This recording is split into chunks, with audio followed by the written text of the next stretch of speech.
integrated food and energy systems, an essential element of autonomous rural development.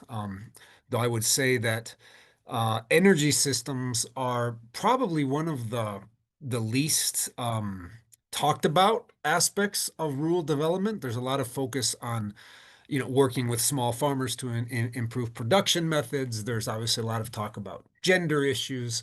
But energy systems have kind of fallen on the wayside. There hasn't been a whole lot of money spent on that. When you compare, what projects are, what money goes to for rural development. There's a lot, obviously, in agriculture. There's a lot with empowerment of women. There's a lot related to aspects associated with integrating small businesses.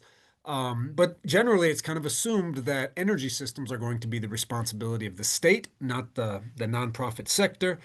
Um, and that, eventually energy grids will, even though, there's many areas around the world without access to national energy grids, that eventually they will penetrate every part of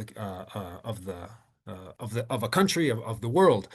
Um, Recently, however, I formed part of an organization called the World Evergreening Alliance, which is a cohort of dozens of different organizations that work around the area of regenerative agriculture and an idea called regreening or evergreening. So essentially trying to incorporate environmental mitigation and strategies that also focus on farming. And in about 3 months ago, we had a class online that I participated in that was on this topic, integrated food and energy systems. And it really kind of sparked a lot of ideas, things that I guess we've been doing on our own homestead, but not necessarily thinking that was part of a wider strategy. So I want to talk a little bit today about how farming and energy go hand in hand. Obviously, every aspect of farming is related to energy because energy in the broadest sense is what causes everything to grow, right? We are energetic creatures. Every calorie that we put into our bodies is, calories are a form of energy. If you go back to your physics classes in high school and things like that, right? Every centimeter of growth in a plant happens through photosynthesis, which is the conversion of solar energy into carbohydrates that begin the food chain, right? So, in the most basic sense, there is no farming without energy, of course. But when we talk about energy systems, we talk about, usable energy that can be converted into electricity that can be used by rural communities, by families, by households, and by farmers.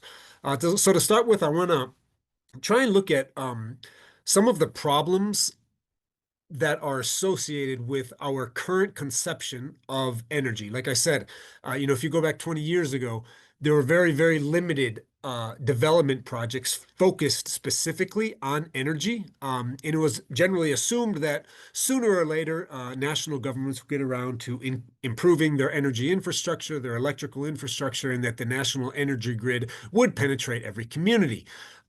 Today, however, that is, being challenged, not necessarily because there's a lack of money for installing electric lines, around any type of country, but access to energy, right? How are countries in the developing world going to secure enough energy resources to provide all of their citizens with energy? And so there's starting to be a discussion in the development sector, about how communities can try to create their own energy options, right? Obviously, the explosion of renewable energies on a small scale, whether it be solar panels, whether it be wind turbines, whether it be small scale geothermal, small scale hydroelectric, et cetera. There's a lot of options, and many development organizations are focusing, instead of essentially kind of hoping that the national energy infrastructure is going to respond to this, that small scale communities can take energy production into their own hands. So I wanted to look at, one of the problems that we have in our relationship with energy is essentially that the idea that there will always be enough energy for whatever we need it for, right? The idea of unlimited demand. And then specifically, as demand for electricity and energy begins to increase and increases, multi-fold year after year after year, um, that energy comes from somewhere, right? And the idea, I think one of the problems with renewable energy technologies is we have this idea that, oh, there's a lot of statistics that every minute of every day there are so many thousands or millions of terawatts of energy hitting the surface of the earth in the form of solar panels. And it's only, we just have to develop the right technologies to capture that and distribute that, and then our energy issue will be solved. I think that that form of thinking is an example of wishful thinking. And it doesn't take into context all of the complexities of, how you capture that. Where do materials come from? Everything comes from something, right? And solar panels and wind turbines and geothermal reactors and all of these things require an enormous amount of raw materials. They also require land, right?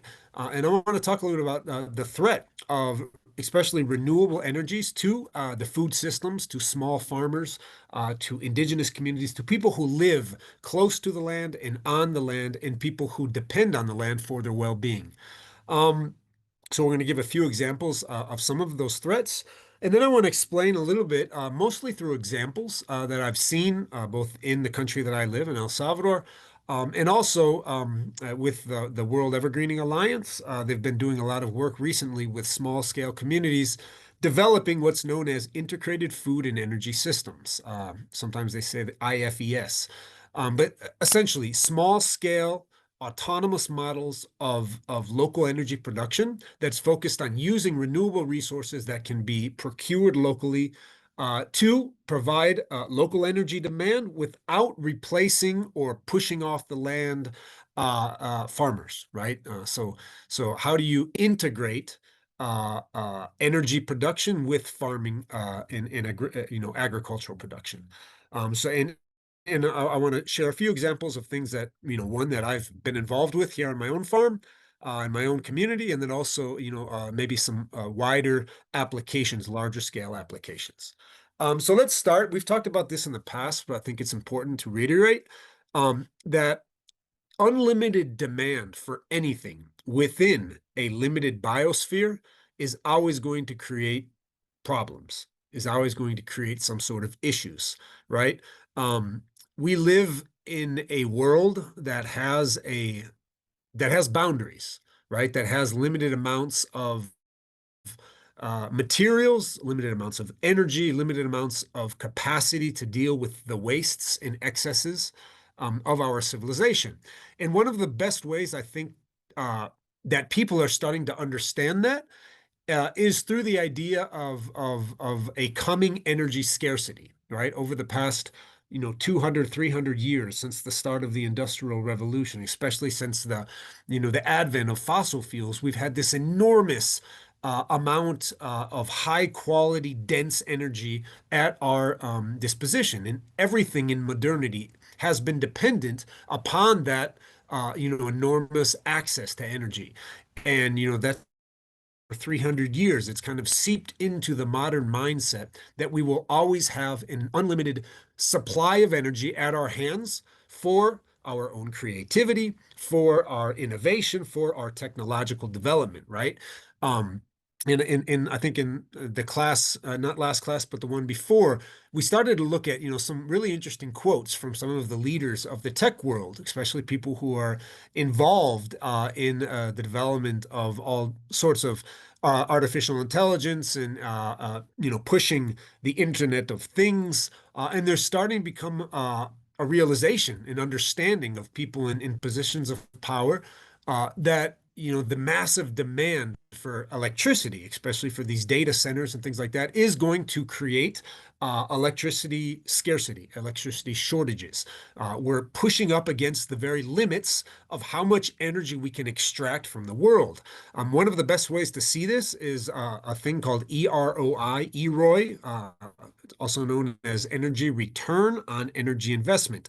It's a metric tool used by oil and gas companies, energy companies around the world to assess the efficiency efficiency of energy production systems. It represents the ratio of usable energy output from an energy source to the energy required to obtain that energy. Essentially, in layman's terms, it quantifies how much energy is gained compared to how much energy is spent in the process of energy extraction and development. Obviously, to get oil out of the ground, you have to have an enormous amount of energy and infrastructure. You have to build the oil well. You have to have pumps. You have to have huge amounts of equipment. If you're doing it in deep sea, deep sea oil extraction, there's an enormous energetic cost, right? Um, with almost all different types of fossil fuels, with oil, gas, and coal, um, if you go back 100 years ago, you would put in 1 barrel of oil to get an average of 100 barrels of oil out of the ground, right? And that was because the oil deposits that were available to us were very superficial. Some oil executives talked about it, essentially putting a straw in the ground and it would come out. You didn't have to invest a lot of money, a lot of energy in extracting that. Today, however, in the early 20th century, it might have taken 1 barrel of oil to find and extract and process 100 barrels of oil. Today, the ratio is much lower. Some people estimate it, between 10 to 1 and 20 to 1. Others say that now we're getting closer to like 6 to 1, especially for oil and coal. Natural gas, they're still, fairly accessible deposits. So if you look at this graph here, this shows, from 1910, the EROI on many different, on fossil fuels in general was extremely high. You could, especially, in Texas, where you had these huge, essentially subterranean oceans of oil that were just right underneath the soil. All you had to do is kind of open up a hole, and there it was. As we've used up those easy access, it's starting to become harder and harder for us to access that. As fossil fuels become increasingly costly and uneconomic to exploit, every other source of energy is now on the table and actively being developed, right? 20 years ago, there was a lot of talk about peak oil, right? We're going to run out of oil, out of coal. And it's not necessarily that fossil fuel reserves are not there. They still are. There's lots and lots of coal, lots and lots of oil, and we're continually finding those. But those places where it's at is hard to access. It's hard to refine, and it's getting increasingly more costly and uneconomic to extract that. So in the last, 20 years, people are understanding that. And a lot of the investment in renewable energy technologies has nothing to do with stopping climate change or carbon emissions. Big companies really don't care about that. A lot of, I think, national governments don't care about that. That's not their prime mover. They want to make sure that they have an unlimited source of energy at their fingertips. And the statistics are there that it's getting harder and harder to get oil and coal and gas out of the ground. So we have to develop new ideas, right? And so now what you see is all of this investment in solar, in coal, in wind, in geothermal and hydroelectric is a response to that. In recent years, we're even starting to see the readoption of nuclear energy.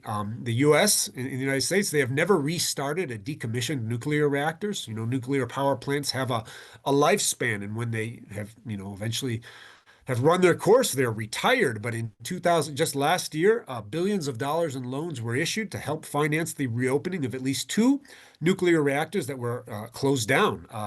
Last September, in September 2024, Microsoft announced a multi-billion-dollar deal to turn back on 3 Mile Island in Pennsylvania. You might remember that was the place where the worst nuclear disaster happened in the United States. And part of the reason for that is because, these massive tech companies like Microsoft, like OpenAI, like all of Elon Musk's companies are seeking around the clock, supposedly carbon-free power, partly to fuel the data centers needed for AI development. Um, so with energy demand continuously rising year after year after year, it's important to recognize that all of the gains in renewable energy systems are not offsetting or replacing fossil fuels. A lot of times people play with statistics and they'll say solar energy capacity has tripled in the last 2 months. It's becoming increasingly cheap to create solar energy. And solar energy, we now have however many thousands or millions of megawatt hours being produced every day. That's true. But at the same time, uh, they are not replacing fossil fuels. It's not like every megawatt of solar or wind or any other type of renewable energy is replacing oil or coal or any other type of fossil fuel energy. Rather, they are simply adding an additional source of energy for our energy glutton society, right? The only years that fossil fuel burning declined on a global scale were 2008 and 2020. Those were the year, obviously, 2008, the global economic recession. In 2020 was the economic recession associated with COVID. So if you look at this graph over here, this is showing the growth of fossil fuels. There's a few small downturns in 2008 and 2020, but in general, there is a continued upward growth of all different types of energy, right? Fossil fuels as a whole, including gas, oil, and coal, continue to increase year after year after year. And what we're seeing is hydropower, nuclear, and all of the other gamut of renewables are just an additional source to fuel this unlimited demand for energy, right? The energy issue our civilization faces is not a problem to be solved by a transition from fossil fuels to renewables. That's kind of the myth, I think, that we've been fed over especially the past 10, 15, 20 years, right? That all we have to do is shift. We have to transition from fossil fuels to renewables, and then all of our ecological and environmental and even economic problems will be solved. Rather, the energy issue we face is a predicament that we must learn to live with. And we've talked in the past, I really like this dichotomy or this comparison between a problem and a predicament. A problem assumes that there's a solution, generally a technical solution that all we have to do is change something, switch our technologies, and then the issue is fixed. A predicament is not something that can be fixed. There is no solution. There is no answer. It's about how to learn to live with limiting factors, right? With limitations, with boundaries, with restraint mechanisms in place, right? Wendell Berry is one of my favorite authors. He's from Kentucky, the state that I was born in and grew up in. And he said, talking about this faith that we're always going to have more energy, we're always going to have abundant energy at our fingertips. He says that this curious faith is predicated on the notion that we will soon develop unlimited new sources of energy, domestic oil fields, shale oil, gasified coal, nuclear power, solar energy, and so on. This is fantastical because the basic cause of the energy crisis is not scarcity. It's never been about scarcity. It is moral ignorance and weakness of character. We don't know how to use energy or what to use it for. And we cannot restrain ourselves. Our time is characterized as much by the abuse and waste of human energy as it is by the abuse and waste of fossil fuel energy, right? And so again, the problem is unlimited demand, that we're always going to need more and more and more. If that's the mindset that we adopt, then there's always going to be an issue. There's always going to be a problem. There's always going to be a need for another fix. We live in a biosphere that has real limits that require restraint, that require respect. And until we learn how to live in that predicament, then nothing is going to work. It's always just going to be a stopgap to a deeper problem, to more vulnerabilities down the road. And when we talk about integrated food and energy systems, I think that this is a great solution if it's situated within this mindset of limits, of how do we create sustainable energy systems that are not going to be unlimited. They're not going to allow us to have unlimited energy demand, but that can provide us with a reasonable amount of needed energy within limits, within restraint. Chief Seattle was a famous indigenous chief from the West Coast of the United States. And during the 1800s, when the United States government was exterminating and stealing, the rest of the land of the western part of the country, Chief Seattle was pressured by the U.S. government essentially to sell his tribe's land to the U.S. government under threat of if you don't sell it to us, we're going to take it anyways. And so he went to Washington, D.C., and before he signed over the deed of his tribe's land, he had this really inspiring speech that he said to the president of the United States at the time and the Congress. And he said, that speech kind of ended when he said, only when the last tree has died and the last river has been poisoned and the last fish has been caught will the white man realize that he cannot eat money. right? This idea that we consume everything for more energy, right? I would say, however, that if Chief Seattle were alive today and he saw the direction of our civilization and what we're doing, he might change his quote to say, only when the last farm field has been covered by solar panels and the last river poisoned by leaky pipelines will we realize that we cannot eat energy. Yet, strangely, perhaps, this is exactly what many futurists pin our hope on, our ability to eat energy. And I want to talk about that here in a little bit. But today, obviously, energy systems are connected with economic and monetary incentives, and there's huge amounts of greed, corporate greed.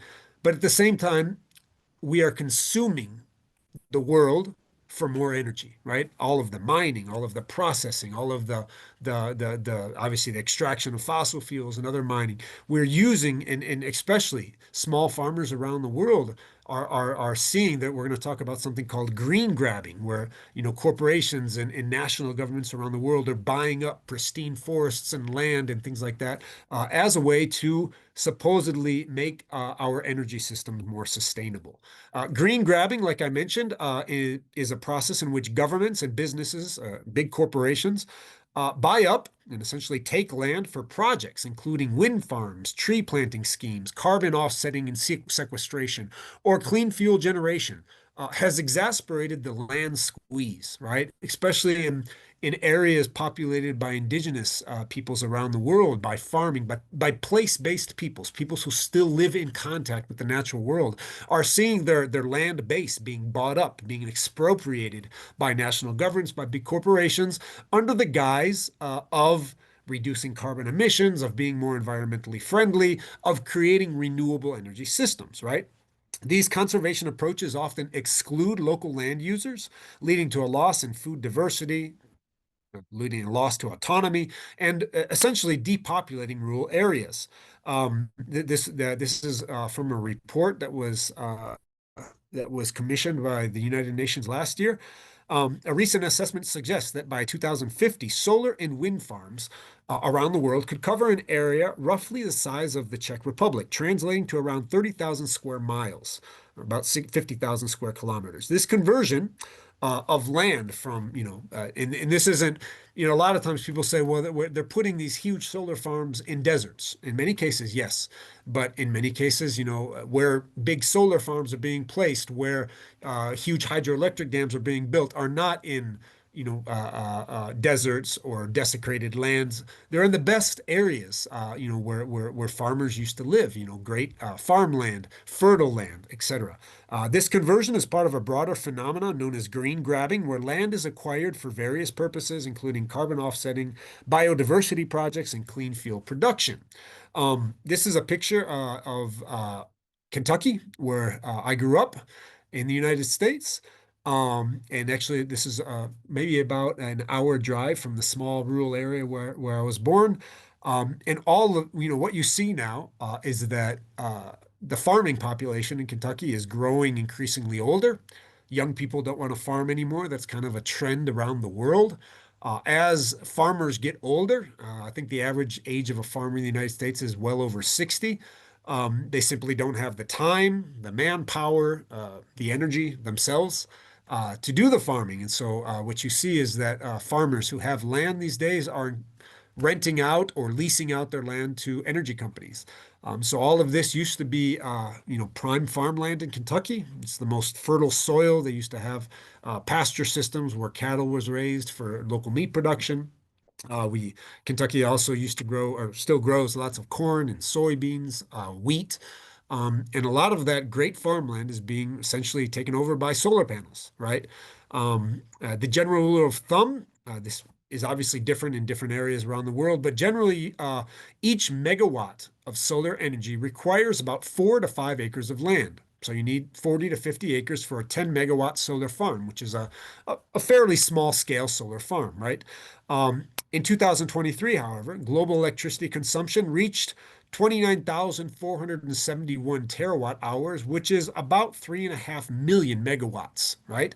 So if we think that we're really going to transition, we're going to move from fossil fuels toward renewable energies such as solar, let's do some math. How much farmland would be lost if solar panels were expected to cover only a fraction of this 3.5 million megawatts of solar demand today? How many millions, billions maybe, of acres, of hectares of land will be needed just to provide the energy that we use, right?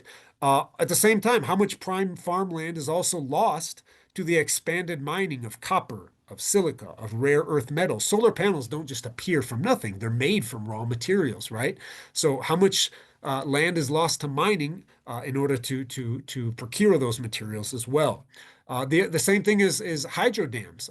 Where in the case of hydroelectric dams, huge amounts of the best farmland have been permanently lost to the flooded areas behind the dams, right? Usually, where dams flood is, usually the lowlands where fertile soil tends to accumulate.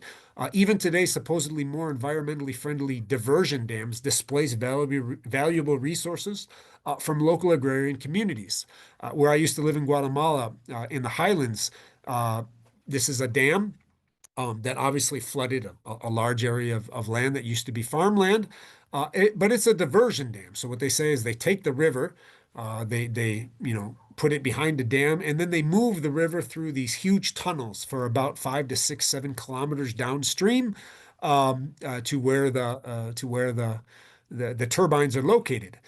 In the case of this specific dam, which is called the Shakbal Dam, those 6 or 7 kilometers where the river used to run passes 3 or 4 large-scale indigenous communities. The communities used to use that river for irrigating their corn crops, their bean fields, their coffee plantations. And all of a sudden, this dam comes in, and you have 6 or 7 kilometers where people used to live that they can no longer grow anything during the dry season because the river is gone. It's under the ground. It's been moved into these tunnels where they can no longer access that, right? So another case of hydroelectric dams, uh, you know, obviously flooding good farmland, stealing resources from place-based indigenous communities. One of the big ones, this goes back to kind of this idea of Chief Seattle saying only, this idea that we can eat energy. Many people in the green movement today, in the environmental movement, uh, are convinced that agriculture is the main culprit of environmental degradation around the world due to deforestation, loss of soil fertility, changes in land use patterns, etc. And a lot of that is true, right? There's a lot of truth in that, especially related to industrial forms of agriculture. You can look at the southern part of the Amazon, or I guess you could say what used to be the Amazon rainforest, and now what you see is that an enormous amounts of pristine rainforest are being transformed into savanna, mostly through deforestation for cattle farms. And there is a huge issue with the expansion of what's known as the agricultural frontier. Um, but these people who are in the green movement today, one of their solutions on the table is to get rid of farming, get rid of agriculture, transition to lab grown food through a process known as precision fermentation. And there's some really interesting, George Monbiot is one of the leading kind of proponents in the green movement of this idea. He wrote a book, I think 2 or 3 years ago, called Regenesis, where he kind of looks at this idea that, look, here's all of the problems associated with farming. And if we can get rid of farming, right, and grow the food that we need in laboratories through this process known as synthetic or as precision fermentation, using genetic engineering and synthetic biology, then we won't have to farm anymore. And the idea is that if you don't have to farm anymore, all of the farmland can be rewilded into forests, into savannas. Animals can retake over the landscape. Nature can provide ecosystem services to us once again. It sounds like a great idea on paper, right? There are a lot of unknowns about if this is possible, if the food grown in laboratories is going to be healthy for us because it always requires a feedstock. So right now, what they're using there's billions and billions of dollars of investment in this technology, precision fermentation. Elon Musk just recently invested probably a couple $1 billion in researching this.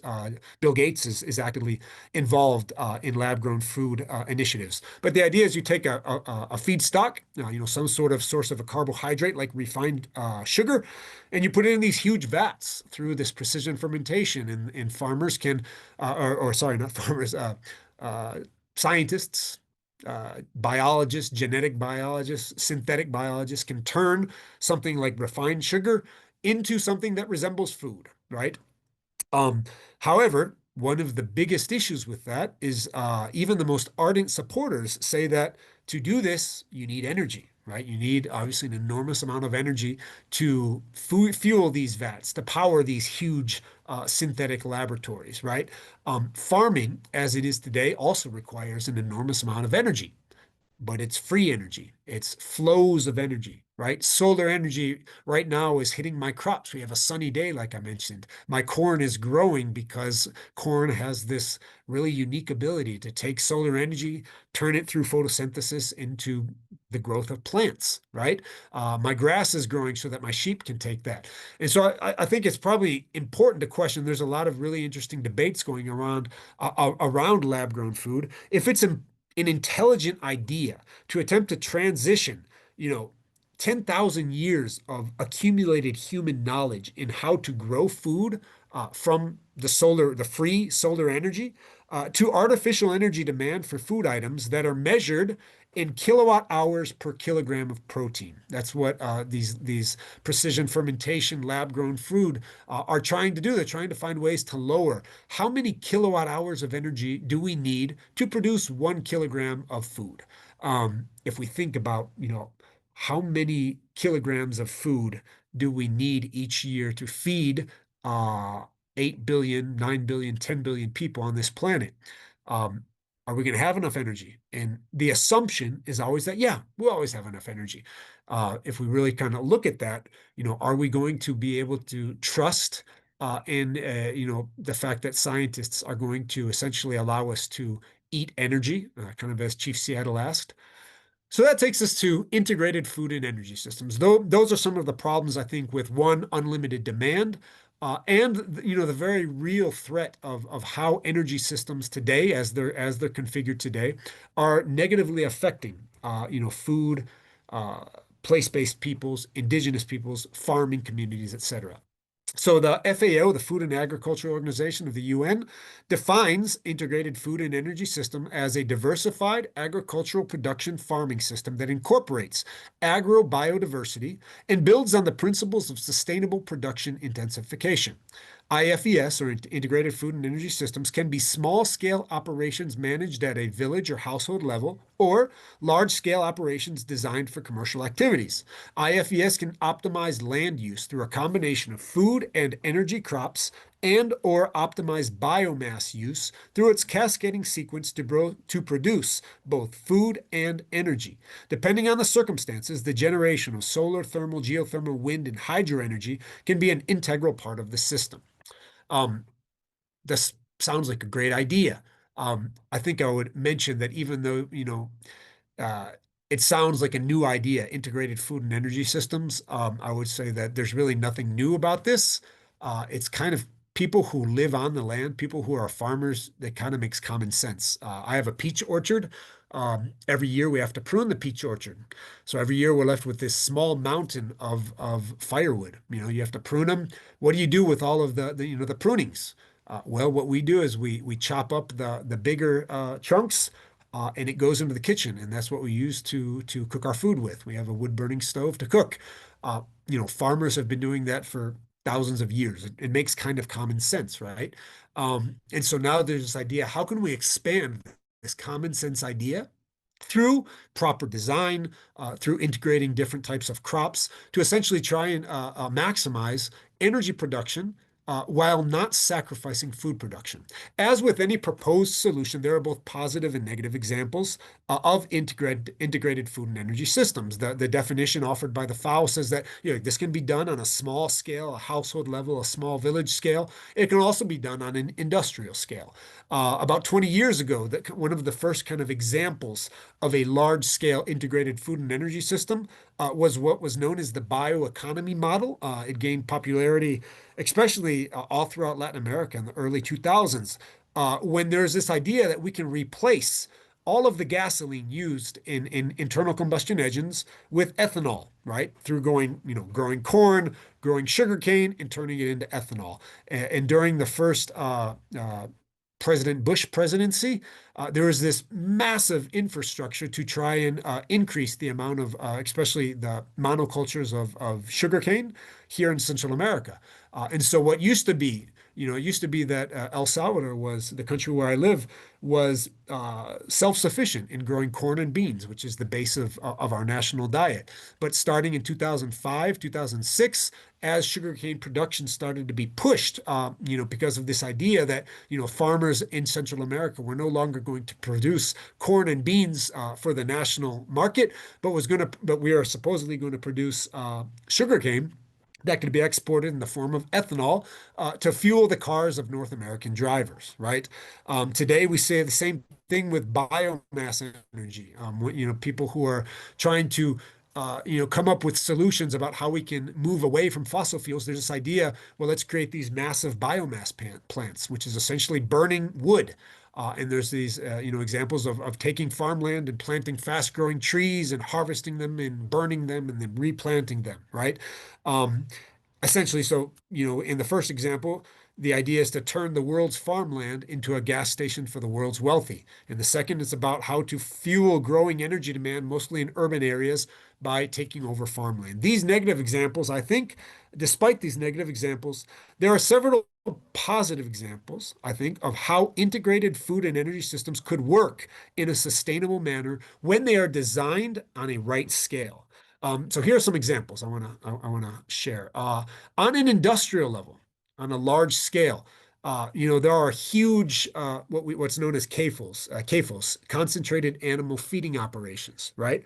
Um, and one of the biggest issues about these areas is that when you put a whole bunch of animals, whether it be pigs or chickens or cows or whatever it might be, in a concentrated small scale area, you're left with lots of poop, with lots of manure.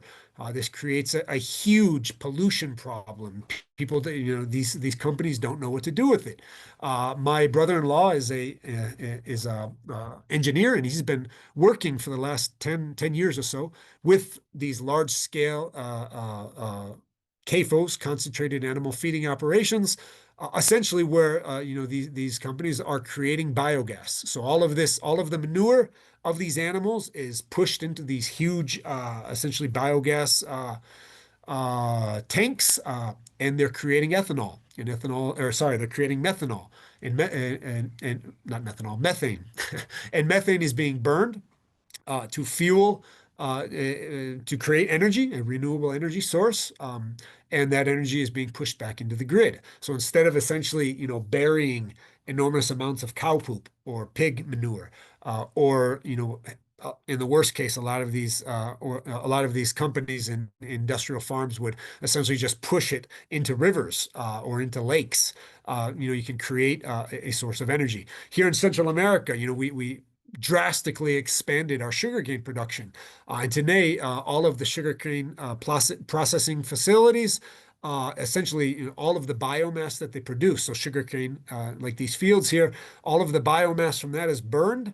And the energy created by burning the biomass from sugarcane is what fuels these processing plants, and the excess is fed back into the national grid. Here in El Salvador, about 11 or 12% of our national energy consumption comes from the burning of the biomass from the sugarcane plantations. So this is an example of how large scale farming, whether it be sugarcane, whether it be animal operations, can be redesigned so that the waste products, essentially, of these operations can be fed back into the energy grid.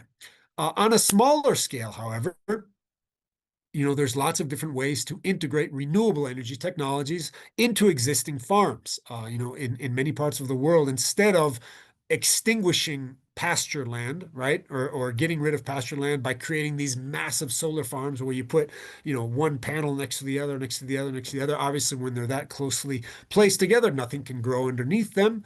What you see in many parts of the world is, farmers are implementing solar panel systems on their pasture land, but placing them far enough apart that grasses can still grow. A lot of times that, the solar energy production is being used to fuel not only or to power the energy demand of the farm, but is also the excess can now be, placed back into the national grid. Even in many small scale vegetable farms, there's what's known as agrovoltaic microclimates, right? So microclimates is a big thing in vegetable farming.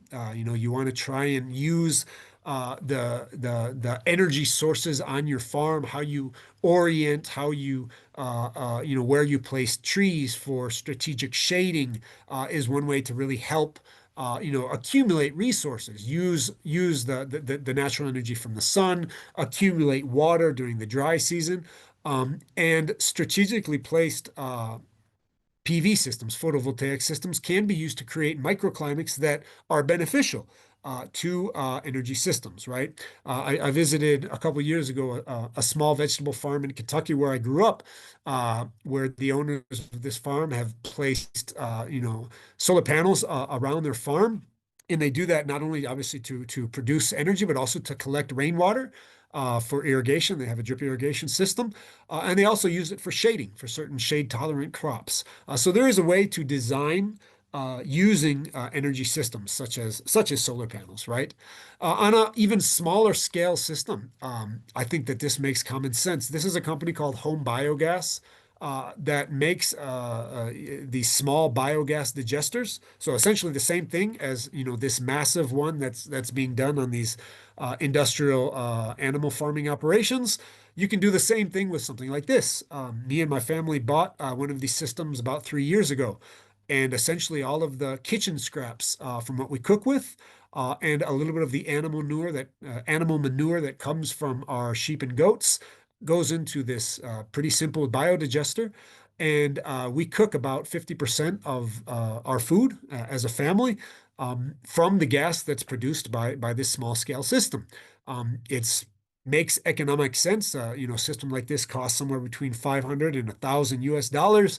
And the money that we save by not purchasing propane gas, which is what is distributed here in El Salvador, we essentially paid for this within 2 years by using it. The same thing, what do we do with human waste? The same company and other companies. This isn't I'm not trying to push one company or anything like this, but you can use a small scale home biodigester to essentially turn human feces, human waste, into methane gas that can be used for cooking, that can be used for heating a home, that can be used for small scale energy production. These are things that I think just make sense, right? Instead of, not utilizing our own manure, human manure or animal manure, or the food scraps that come from our kitchens, uh, by simple ways we can use the waste products from farming to create energy, right? Which is essentially what integrated energy and food systems are focused on. And then lastly, this is a really interesting project that is ongoing in Central Africa, actually. I forget the country, but the World Evergreening Alliance, the organization I mentioned earlier, is created what's called the Glidicidia Evergreen Energy System. I don't know what the Glidicidia tree is. It's not something that is native here to Central America, but essentially it's a fast-growing nitrogen-fixing tree that's native to this certain part of Africa, that farmers have been using for probably thousands of years for what's known as coppice forestry. So it's a type of tree where it grows fast. You can cut it down and it will regrow. It will resprout from its roots. And people have been using this for thousands of years as a fodder crop for animals, for pasture systems. They've also been using it to cut down these trees, for fuel, to grow, for cooking your own food. And what they're trying to do is expand this system by creating large scale, what's glidicidia, so essentially agroforestry systems, where they're planting these trees very closely together, intercropped with maize, with corn.